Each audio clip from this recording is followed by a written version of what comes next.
আমি ইলেকশন ট্রেনিংয়ে আছি, এই মুহূর্তে দেখতেই পাচ্ছেন।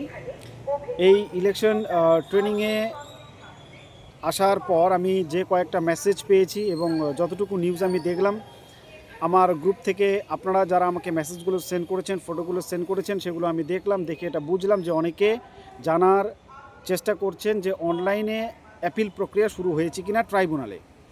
তো অনলাইনে অ্যাপিল প্রক্রিয়া এখনও অবধি আমি যতটা ট্রাই করে জেনেছি, সেটা 28 তারিখে যারা ডিলিটেড ওনাদের অ্যাপিল প্রক্রিয়াটা যেমন ছিল তেমনই আছে। আন্ডার অ্যাডজুডিকেশন থেকে যারা ডিলিটেড ওনাদের জন্য এখনও নতুন আপডেট ওখানে আসেনি।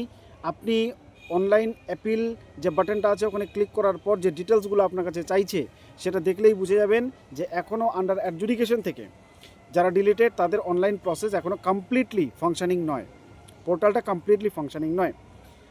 অনেকে ফটো তুলে আমাকে পাঠিয়েছে এবং সেটা থেকে এটা পরিষ্কার যে ডকুমেন্ট আপলোডের জায়গাটাও এখনও ফাংশনিং নয়। অতএব আপনি যদি অ্যাপ্লিকেশনে বসেও যান যারা আন্ডার অ্যাডজুডিকেশন থেকে ডিলিটেড, আপনি কিন্তু ডকুমেন্টগুলো প্রপারলি আপলোড করতে পারবেন না। এবং এছাড়া আরও দু একটা জায়গা রয়েছে, একটাতে 28 তারিখে যারা ডিলিটেড ওনাদের 250-300 শব্দের মধ্যে একটাকে নোট দিতে হতো আপনাকে, সেটা এখানে রয়েছে একটা জায়গা যেখানে 1000 শব্দের মধ্যে, মানে ম্যাক্সিমাম 1000 শব্দের মধ্যে আপনাকে একটা নোট দিতে হবে আপনি কেন ডিলিটেড এবং কেন আবেদন করছেন এটা জানার যে নোটটা, যেটা আপনি অফলাইনেও করতে পারেন আবেদনপত্রের মাধ্যমে। সেম নোট আপনি এখানে উইদিন 1000 ওয়ার্ডস লিখতে পারেন। তো সেই নোটটা আপনি কি করে লিখবেন, কেমন করে লিখবেন, এটা সম্পর্কেও আপনি বিস্তারিত জানেন না।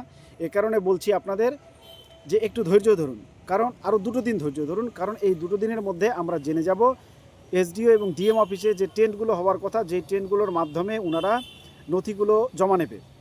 এবং এই 2 দিনের মধ্যে আমরা এটাও জেনে যাব যে অনলাইনে যে পোর্টালের মাধ্যমে ইসিআই নেটের মাধ্যমে যে আমরা অনলাইন অ্যাপিলটা করব, সেখানে ঠিকঠাক ফাংশন হচ্ছে কিনা, ডকুমেন্টগুলো আপলোড হচ্ছে কিনা। এবার আপনারা বলতে পারেন যে সময় তো পেরিয়ে যাচ্ছে, সময়টা পেরিয়ে যাচ্ছে ঠিক। 23 তারিখে প্রথম সাপ্লিমেন্টারি তালিকা প্রকাশিত হয়েছিল, কিন্তু 23 তারিখের পর থেকে আজ অবধি ওনারা না এসডিও এবং ডিএম অফিসে টেন্ড করতে পেরেছে ডকুমেন্টস। ওনারা প্রমাণ করতে পারবে না যে আমরা কারো ডকুমেন্ট এখানে রিসিভ করেছি, এবং অনলাইনে কেউ অ্যাপিল করতে পেরেছে। অতএব এই জিনিসগুলো তো নোটেড আছে। তো ওনারা যদি 23 তারিখ থেকে সময়সীমা হিসাব করে 15 দিনের মধ্যে এই প্রক্রিয়াকে কমপ্লিটলি ক্লোজ করে দেয় এবং বলে যে পরবর্তীতে আর ডকুমেন্ট গ্রহণ করা হবে না, অ্যাপিল গ্রহণ করা হবে না, তাহলে এটা ভুল হবে এবং আদালতে ওনারা বিপদে পড়বে। কেন? কারণ ওনাদেরকে প্রমাণ করতে হবে যে আমরা টেন্ট খুলেছি, মানুষের অ্যাপিলগুলো গ্রহণ করছি নথি সহকারে, এবং অনলাইনে অ্যাপ্লিকেশন হচ্ছে। এগুলো তো অলরেডি রেকর্ডেড, অনলাইনে অ্যাপিলটা তো অলরেডি রেকর্ডেড। এই কারণে আপনাদের ঘাবড়ানোর কিছু নাই। আমি বলছি সময় একটু লাগুক, আপনারা ধৈর্য ধরুন আরও 2 দিন। যেদিন থেকে প্রপারলি ফাংশনিং হবে অনলাইন পোর্টালে, যেদিন থেকে মানুষ ঠিকঠাক আবেদন করতে পারবে, ডকুমেন্ট আপলোড করতে পারবে, নোটটা লিখতে পারবে এবং ঠিকঠাক সাবমিট করে অ্যাকনোলেজমেন্টটা পেয়ে যাবে, সেদিন থেকেই ওনাদেরকে এই সময়সীমাটা ধরতে হবে। যদি ওনারা না ধরে তাহলে কেস হবে, এটার উপরে 100% কেস হবে। এবং অফলাইনে তো এখনও এসডিও এবং ডিএম অফিসে ঠিকঠাক ইনফরমেশনই দিতে পারছে না। মানে এমন অফিস, এমন আদালত আমাদের, এবং এমন অর্ডার্স আমাদের পাবলিশ হয়েছে, ওনাদের হাতে নাকি কোনো অর্ডার কপি নেই, অথচ আমরা যে প্রেস বিজ্ঞপ্তিগুলো ওগুলো পড়ে কিন্তু দেখেছি যে কীভাবে এই সমগ্র প্রক্রিয়াটা ফাংশন করবে। তো এই হচ্ছে আমাদের দেশের নির্বাচনী সংশোধনী প্রক্রিয়া, একটা জঘন্যভাবে এগোচ্ছে।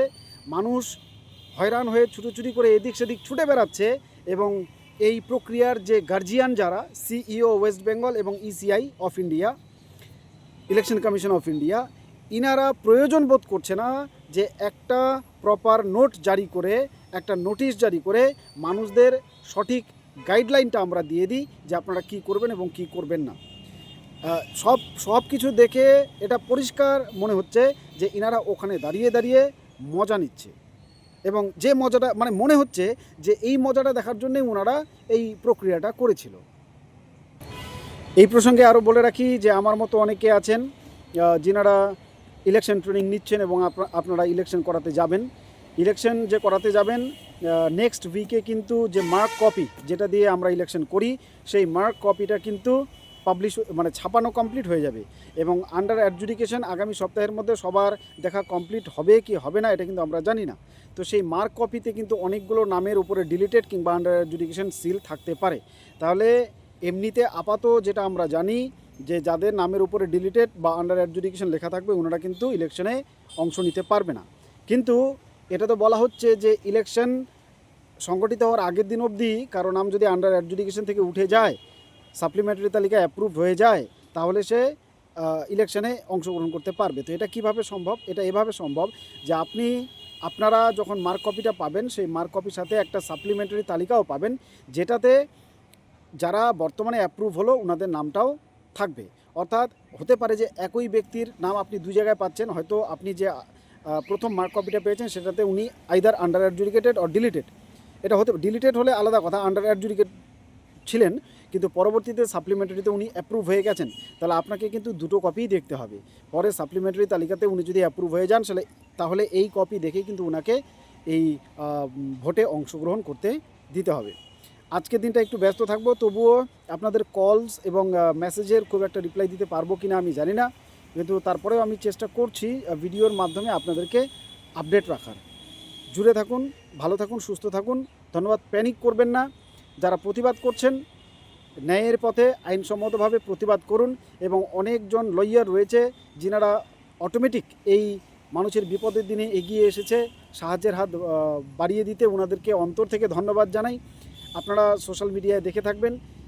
এরকম আমি আপনাদের আশ্বাস দিচ্ছি, আরও প্রচুর সংগঠন রয়েছে, অর্গানাইজেশনস এবং ব্যক্তিগতভাবেও বিভিন্ন সমাজসেবী মানুষ এবং সংগঠনগুলো এগিয়ে আসবে।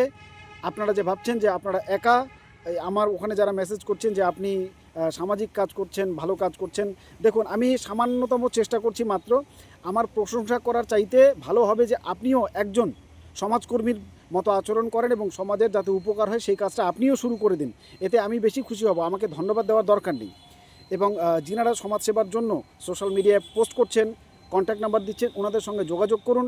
আপনি সঠিক দিশা পাবেন এবং সেই দিশায় মানুষদেরকে গাইড করার চেষ্টা করুন, পরিচালিত করার চেষ্টা করুন এবং অন্যায়ের প্রতিবাদে সরব হন। একটা কথা আপনাদেরকে বলে দিচ্ছি, ভোটার তালিকায় না कोई हिंदू है, ना कोई मुस्लिम है, ना बौद्ध, ना क्रिश्चियन है, वहाँ पे इलेक्टर्स है। ইলেক্টার্স এই কারণে আমাদের সকলে মিলে সকলকে, আপনি এটাও প্রমাণ করতে পারবেন না যে ভোটার তালিকা থেকে শুধু মুসলিম ডিলিট হয়েছে, হিন্দু ডিলিট হয়েছে, বৌদ্ধ বা ক্রিশ্চিয়ান ডিলিট হয়েছে, বা আদিবাসী সম্প্রদায়ের মানুষজন ডিলিট হয়েছে, সবাই ডিলিট হয়েছে। কেউ কম হয়েছে, কেউ বেশি হয়েছে, সেটা আলাদা কথা। তার মানে হচ্ছে বিপদ সবারই। এ কারণে প্রতিবাদে সরব সবারই হওয়া উচিত। প্রত্যেকজন শুভবুদ্ধি সম্পন্ন মানুষ যারা দেশকে, সংবিধানকে ভালোবাসে, এই যে ইলেকশন, এটা একটা সাংবিধানিক প্রক্রিয়া এবং সাংবিধানিক একটা ইনস্টিটিউশন ইসিআই, যারা এই এসআইআর করছে তারা সংবিধান বিরোধী কোনো কার্যকলাপে যদি করে থাকে সংগঠিত, তাহলে তার প্রতিবাদ করা আপনার শুধুমাত্র নৈতিক কর্তব্যই নয়, আপনার নাগরিক কর্তব্য। এই যদি অন্যায় দেখেন, প্রতিবাদে সরব হন। জন মানুষ যারা অন্যায়ের প্রতিবাদ করছে তাদের হাতকে শক্ত করুন, কিন্তু সেটা অতি অবশ্যই আইনের পথে। ধন্যবাদ।